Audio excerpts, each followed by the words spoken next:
porque es muy fácil poner jugadores jóvenes, y acrecentar la lista de debutantes. Lo que hay que hacer es poner jugadores jóvenes y que no fracasen, porque poner jugadores jóvenes para demostrar que no sirven, esa no es la función. La función es poner jugadores jóvenes para demostrar que sí sirven. Buenos días, buenas tardes, buenas noches. ¿Qué pensaron? ¿Que era otro programa? Hoy empezamos un poquito distinto, empezamos escuchando realmente una persona más que interesante, Marcelo Bielsa, y vamos a tener algunas vocecitas más que hemos robado por ahí, porque son interesantes escuchar por un tema tan, pero tan importante. Desde acá, impulsando fútbol femenino de Impulso para Mejorar, Carla Facciano. Hola Carla, bienvenidos, bienvenidas. Los saluda Daniel Domínguez para hablar de las etapas formativas, ¿no? Los procesos y este apuro que tenemos como hinchas, como fanáticos, como periodistas, como personas que creen que todo se hace con lo que dura un reel de Instagram, porque hoy más o menos pensamos que todo sucede en 1 minuto y medio. No, hay que trabajar, hay que entender, hay que comprender y sobre todo hay que conocer para generar que él o la futbolista llegue a la primera división formado. Muchísimas aristas para debatir, por ejemplo, ¿qué entendemos por formación? Sí, en uno de los programas más viejos lo habíamos adelantado porque justo tuvimos un programa especial con 2 formadores. Exactamente. Y hablamos de esto y algo insinuamos que lo íbamos a volver a tratar y me parece que es importante porque en esta vorágine del éxito, de que el éxito es ya, no podés esperar. Tiene que salir y triunfar. ¿Cuánto daño le hacemos a los niños y a las niñas? Y esto nos salió por un caso especial que lo vimos hace poquito en la primera masculina. Sí, el mundo del fútbol argentino habla de Mateo Polonio, 14 años, debut en Deportivo Riestra, un equipo que desde mi punto de vista no reúne nada de la esencia del juego, nada de la esencia del fútbol, sino que es una cuestión mucho más ligada al marketing, a las sociedades anónimas que también hemos hablado en Impulsando Fútbol Femenino. Me parece que tenemos que también contextualizar el por qué se dio ese debut, el entrenador que se prestó para eso, pero sobre todo no podemos perder de vista al chico, 14 años. Claramente, pongámonos en el lugar, ¿qué hacíamos nosotros en 14 años? Y si hubiésemos estado preparados psicológicamente y físicamente para jugar en una primera división. La respuesta seguramente del otro lado en sus casas será que no, porque no estamos desarrollados, porque no estamos maduros, porque recién estamos entendiendo qué nos está pasando en nuestro cuerpo. Imagínense entender lo que pasa a nuestro alrededor. Yo, perdón Carla, pero digo, a Mateo Polonio lo han usado para una cuestión absolutamente económica. Sí, estoy pensando, porque la realidad es que si no hubiera habido una reglamentación que prohibiera que menores de 14 años no pueden jugar en la primera, y pienso que como vivimos en esta locura, habría debutantes de 12, 13 años constantemente en la primera, porque queremos sacar jugadores como si sacamos empanadas, disculpen el término, pero que queremos sacarlo rápido porque es la salvación del club, es la salvación de la familia, es la salvación de él y el proyecto de él, porque cada uno tiene, las edades por algo están y cada uno tiene su proceso, en cada edad tiene que cumplir ese proceso. Si no lo cumple, son traumas o cosas que pueden traer después cuando sos grande. Los procesos hay que pasarlo, cada año hay que vivirlo en la edad que la tenés. Y creo que a veces apuramos tanto esto. Y lo que vos insinuás es peor. Porque haber usado una criatura con los intereses que hay en el fútbol, y no lo dudo, porque estamos hablando para colmo de un club en el cual está metida el gerenciamiento y en el cual necesita también recursos o vender algo que le está haciendo mucho daño al fútbol. Te sumo algo más. El dueño, que es el dueño de una bebida energizante muy conocida, no le importa. Y mirá cómo se relaciona que en Argentina hay alerta, ¿sí? Hay una gran preocupación por el crecimiento de los adolescentes consumiendo bebidas energéticas. Mirá Mirá cómo se une todo. ¿Cuántos años dijimos que tiene Mateo Polonio? 14. ¿En qué club debuta? En el dueño de esta bebida energizante, que mientras están jugando un partido hay una DJ pasando música, los jugadores salen tomando esa bebida energizante. Después podríamos hablar con un nutricionista si es conveniente antes de jugar un partido, pero no les importan los resultados como no le importa a Mateo Polonio. Fíjense cómo le va a Riestra en la tabla de posiciones, ya está. Ellos están vendiendo bebida energizante a través del fútbol o vendiendo otras cuestiones que nosotros no sabemos a través del fútbol y a través de niños, porque lo que hicieron con Apolonio es una atrocidad. No estaba preparado, no está preparado como no lo está ningún chico de 14 años y se prestó a un entrenador. Y a mí eso me jode mucho también, porque yo trabajo con los entrenadores y me jode que se lleve a ese lugar al rol del entrenador.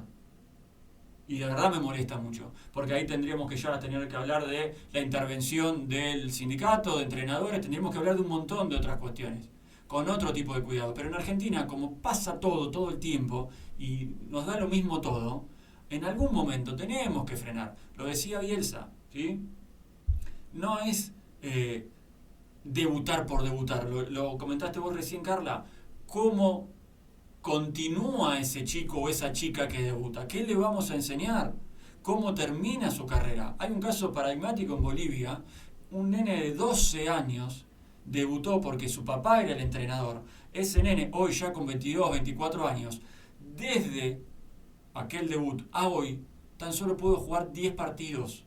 Está prácticamente retirado, está jugando a nivel interno, digamos, a manera amateur, quiero decir, a nivel interno, pero le arruinaron la carrera por hacerlo debutar a 12 años. El papá, a diferencia de lo que pasa acá, el papá fue suspendido de por vida por lo que hizo.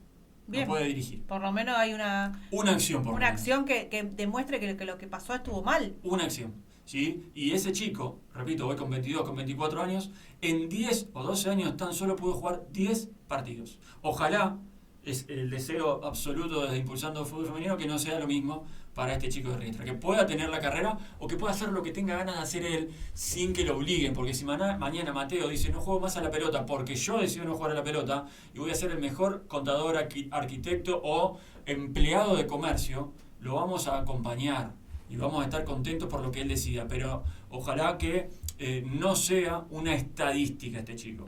Me gustaría escuchar, creo que son poquitos segundos, lo que dice Pablo Aimar, porque él está en formación y él empezó desde muy pequeño. Claro, palabra autorizada, si la sabe. Muy.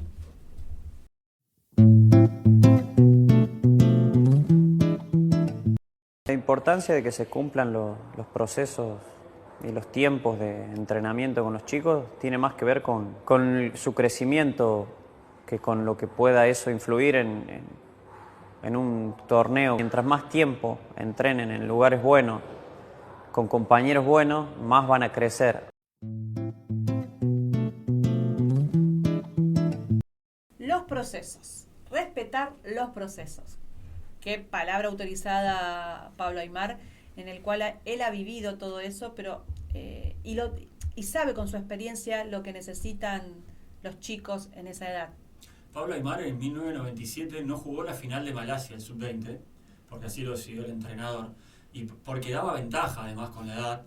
En este caso Aimar era más chico que una sub-20 y Esteban Cambiaso, Cucho Cambiaso también, tenía apenas 16 años el Cucho en esa época, y entendió todo desde el primer día, ¿sí? No creía que por jugar en una selección o por ser titular algunos partidos estaba ya justificada su permanencia en el 11.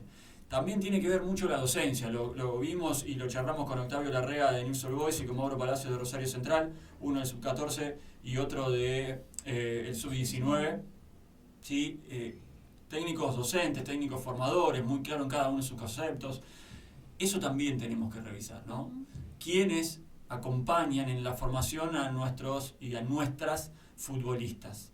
¿Desean ser docentes, educadores y acompañar los procesos? ¿O se quieren mostrar solamente para que lo tengan en cuenta en una futura primera división del club X? Yo creo que desde mi experiencia, no voy a generalizar, pero desde mi experiencia son mucho más estos segundos casos, los que están en inferiores porque están y no porque quieren ser docentes. están en inferiores porque encuentran un lugar y dicen, bueno, si ganamos tal o cual copa, si ganamos tal o cual partido, quizás me puedo mostrar un poquito más, para que me tengan en cuenta en la primera división de mi equipo o de otra liga. Y no les interesa tanto, vamos a ser un poquito cuidadoso, no les interesa tanto esto de los procesos. No se dan cuenta que los niños y las niñas que tienen a cargo tienen emociones, sentimientos, necesidades, errores. ¿Cuántas veces fuimos a la cancha a ver partidos en etapas formativas y escuchamos las barbaridades que salen desde la tribuna y desde el banco de suplentes a esos chicos y esas chicas que están entrenando en vivo? Porque digo, lo que vos practicás después lo reproducís en un partido, claramente no es lo mismo, con las emociones, con los miedos, con la gente que te grita, que te insulta, que te presiona. Bueno, tenemos que revisar mucho esa etapa de las formativas. Y estamos en fútbol femenino y no hablamos del fútbol femenino también. Porque acá también ha pasado. Tenemos ejemplo acá en Rosario que ha pasado de hacer debutar a una nena y el proceso que ha recibido el llegar a debutar. En el fútbol femenino creo que en años anteriores se ha habido una etapa de mujeres grandes, jugadoras grandes que están jugando y empezaron con esta formación ahora que el AFA obliga a la sub-14, a la sub-16, sub-19, este proceso de tener la parte formativa que no teníamos antes. Y creo que ahora se está viendo más debutando jugadoras de 14 años en los planteles de primera. Que también, acá en Rosario hubo un caso que hubo un resquemor o un ida y vuelta con distintas opiniones, que fue la arquera de Rosario Central, Paulina Prile, que estando con 12 años, ella ya empezó a entrenar con la primera y debutó apenas cumplido los 14 años. Sinceramente, que seguramente que si hubiera estado no hubiera estado prohibido que fuera el debut fuera menor de los 14, ella hubiera debutado antes. Con esa ansiedad que uno tiene de querer el triunfo. Y bueno, pero es un caso interesante para ver porque fue un proceso distinto, fue un proceso que la jugadora estaba en el club, que ya hizo un proceso de entrenamiento con la primera y también hasta se cuidó en el debut, qué partido debutaba, con qué responsabilidad podía debutar. Y creo que también ese crecimiento le ha ayudado para ahora, hoy por hoy, ser la arquera de la sub-20, de la sub-17 y sub-20 de la selección argentina. Hace muy bien en contextualizar primero y principal porque en el fútbol femenino en etapas formativas hasta no hace mucho había un gran agujero negro, ¿no? Un bache enorme entre las niñas futbolistas, las niñas deportivas que tenían 12 años y estaban jugando en su club de origen y después no tenían divisiones formativas, ¿sí? Y al superprofesionalismo, mal llamado superprofesionalismo, o lo que nosotros conocemos como semiprofesionalismo en el fútbol femenino, jugaban y siguen jugando mayoritariamente futbolistas de 25 años para arriba, por ese gran bache, por todo lo que no se hizo antes. Entonces teníamos nenas que no tenían espacios en sus clubes formadores después de los 12 años y futbolistas casi sin formación juvenil con 25 hasta 40 y un poquito más también en primera división. Y en ese contexto es donde aparece el caso de Paulina Prile, una arquera ya, cuando uno dice si el fútbol se entrena o se aprende, bueno, Paulina es un gran caso que todo lo que sabe lo trae consigo desde la cuna prácticamente. Los entrenadores de arquero que la van conociendo, obviamente la ordenan, le enseñan, la acompañan, pero los genes de arquera los trae ella y es una de las arqueras que seguramente si se dedica a esto será su deseo a lo largo de su carrera. Va a dar que hablar en el mundo del fútbol femenino, no tengo ninguna duda, porque la capacidad tiene y de sobra. Pero en ese contexto es donde aparece el nombre de Paulina, en un momento donde Rosario Central tenía a Vanina Correa convocada, a la arquera suplente Agustina Sánchez con rotura de ligamentos, operada, bueno, y en un torneo que ya estaba llegando a su fin, en un partido, y también en un puesto, no es lo mismo, en la mitad de la cancha, en el juego, en el roce, como en el arco. No digo que sea más sencillo, ojo, ¿no? No, pero no tendría o no tiene el mismo roce, el mismo cuerpo a cuerpo que en cualquier otro sector del campo de juego. De todas maneras, me parece que es un caso testigo en cuanto a los procesos. Sí. Pero digo que también se cuidó con esto de que en qué partido, sin la responsabilidad que pueda y sin las expectativas que se podían generar. Pero también, no solamente en Central, en River vienen trabajando mucho con las inferiores, igual que Platense, y han debutado jugadoras de 14, 15 años en sus equipos. Pero también lo mismo, llevan ese proceso del trabajo en el club, que creo que eso es lo importante. Cuando vos tenés planificado cómo llevar adelante la formación de tus jugadoras o tus jugadores, creo que no es tan grave a lo mejor hacer debutar a un jugador o una jugadora a una temprana edad, pero si llevó el proceso para que eso se presentara. No hacerlo por algo que te convenía, por alguna... Ahí está. ¿Para qué lo hacemos? ¿Para qué lo haces? Eso es el tema. Claro. ¿Para qué? Porque yo también recuerdo muchos jugadores del masculino que debutaban y esto va a ser, nos va a llenar, vamos a pagar por verlo, nos va a llenar de plata y después pobre jugador. O no llegó a la expectativa o tuvo lesiones que los acompañaron y que no pudieron desarrollar todo el potencial que tenían. Esas expectativas que generamos, esa necesidad que generamos, también es muy importante. Hay uno de los otros audios que vamos a pasar, que también robamos, pero como internet es tan abierto... Es de todo. Es de todo, de un maestro también. El caso de Messi. El caso de Messi, pero antes quería, también por el caso de Messi, y que lo va a hablar el maestro Peckerman, que también hay leyes que protegen a los jugadores. Porque la realidad es que hoy por hoy, transferir a un jugador menor de edad fuera de tu país a Europa o a otras ligas no está permitido. Pero ¿cómo que no está permitido? Pero si yo he visto que Messi fue hasta debutó. Sí. Pero hoy por hoy tiene que estar acompañado con que la familia tenga la decisión de vida de irse de su país. Hoy no es, por más que lo dibujemos, porque también eso se dibuja. Sí, hoy no pueden ser... hoy se quiere proteger eso. Ningún jugador menor de 16 años puede ser contratado. Exactamente. Real Madrid, Barcelona, Real Madrid con Hendrik y Barcelona con Vitor Roque hicieron un seguimiento, llegaron a un acuerdo y los futbolistas, bueno, en el caso de Vitor Roque más grande que Hendrik, pero Vitor Roque pudo viajar una vez que cumplió esos 16 años. Mayores de 16 años pueden ser contratados. Y también hay una cuestión legal que a los clubes le hace mucho daño, que es la patria potestad. Claro. ¿Sí? Ahí ya FIFA no llega a ese lugar. Pero por lo menos permite, o por lo menos pone esas condiciones en el cual no es la contratación del jugador, sino que la familia o el padre o la madre, si así lo deciden, van a pasar su vida en otro lugar.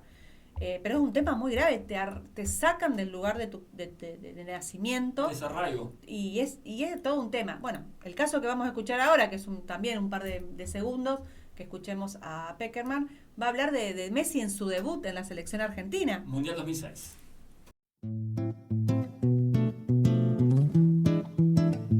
En ese momento, en ese mundial, él cumplió ahí los 19. Yo sabía que tenía un equipazo y yo noté un chico que escuchaba y que estaba en un momento raro, porque él no había hecho inferiores en Argentina. Él no vivió vestuarios argentinos. Él creció en un ambiente muy distinto.